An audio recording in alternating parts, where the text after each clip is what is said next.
one day this nation will rise up and live out the true meaning of its creed. We hold these truths to be self-evident that all men are created equal. I have a dream. Dr. Martin Luther King waxa uu ahaa geesi u kacay dadka madow ee Mareykanka. Dr. King waxa uu ku dhashay magaalada Atlanta ee gobolka Georgia sanadka markuu ahaa 1929. waxa uu noqday wadaad diinta Masiixiga oo maamula kaniisad la yiraahdo Deaconess Avenue Church oo ku taalay Montgomery ee gobolka Alabama kadib markii uu dhameystay kulliyadda Morehouse halkaas oo ka qaatay shahaadada jaamacadeed sanadkii 1948.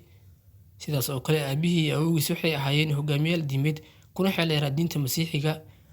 Dr. Martin oo ahaa nin waxbarashadiisa aad u jecel aaminsanaana inay maalmaha ka mid ah waxbarashadiisu anfici doonto ay waxbarashadiisa ka sii watay kulliyadda diineed ee la oran jiray Crozer Theological Seminary halkaas oo lagu abaalmariyay shahaadada kulliyaddaas sanadkii 1951. Dr. Suucay ardayda caddaanka iyo kuwa madowga go'aankaasi waxay maxkamaddu sheegtay in kala sooca ardayda uu ka soo horjeedo dastuurka dalka Mareykanka isla markaana ay sharci darro tahay in ardayda la kala sooco. Arrintan waxay keentay arrimo aad u badan. waa mid waxay rajo gelisay dadka madowga ahaa, waa mid labaad waxay ka xanaajisay dadka caddaanka ahaa ee ku faani jiray inay dhexgalaan ama ka faani jiray inay dhexgalaan dadka madowga ah ee yeesi jiray. arrintan waxay rajo ku abuurtay Dr. King sanadkii 1955 qof dumar ah oo la oran jiray Rosa Parks ayaa diiday inay kursi bas uga kacdo nin caddaan ah, waxayna arrintan dhalisay dhaqdhaqaaq xorriyad raadis ah oo ay bilaabeen dadkii la adoonsan jiray. arrintan oo aad u xiiso badneyd ayaa Dr. King loo doortay qaadacada lagu sameeyay basaska magaalada Montgomery ee gobolka Alabama qaadacada lagu ogolaanayo. arrintan oo gabi ahaanba u dhacday si nabad ah ayaa Dr. King u soo jeeday inuu magac weyn ka kasbado dadka la doonayay inay ka xoroobaan midabta koorka. Dr. King wuxuu qaadacadaas uga hadlay buuggiisa la oran jiray halgankayga xorriyadda Strive Toward Freedom, kaas oo ku soo bandhigay fikradiisa ahayd in mudaharaad nabad ah lagu gaari karo xorriyad buuxda.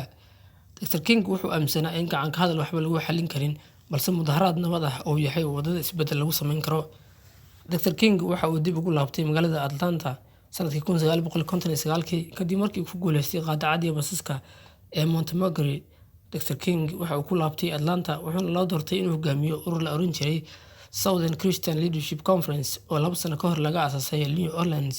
waxa kaloo loo doortay inuu aabiis oo markaas ahaa madaxa kaniisadda Ebenezer Baptist Church ku xigeen uu noqdo. bilowgii 1960 Dr. King waxa uu qabanqaabiyay mudaharaad aad u badnaa oo hareeyay koonfurta Mareykanka. mudaharaadyadani waxay ahaayeen kuwo nabad ah una badnaa fadhi ay dadku fadhiisanayeen meelaha fagaaraha isla markaana ay aamusnaayeen.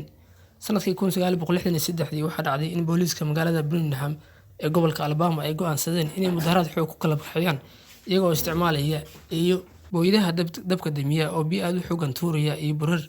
dhacdadan kadib Dr. King waxa uu doonayay in xabsiga loo taxaabo si arrintu u sii weynaato. Dr. King ayaa loo taxaabay xabsiga intii uu xirnaa waxa uu qoray waraaq koobnayd 20 bog laguna magac daray warqad ka timid xabsiga Birmingham, a letter from Birmingham jail. mudaharaadkii Birmingham kadib Agoosto 28 1963 Dr. King waxa uu hogaamiyay mudaharaadkii weynaa ee Washington kaas oo ay ka qayb galeen dad badan oo 20 kun gaaraya isla markaana dalbanayay shaqo iyo xorriyad.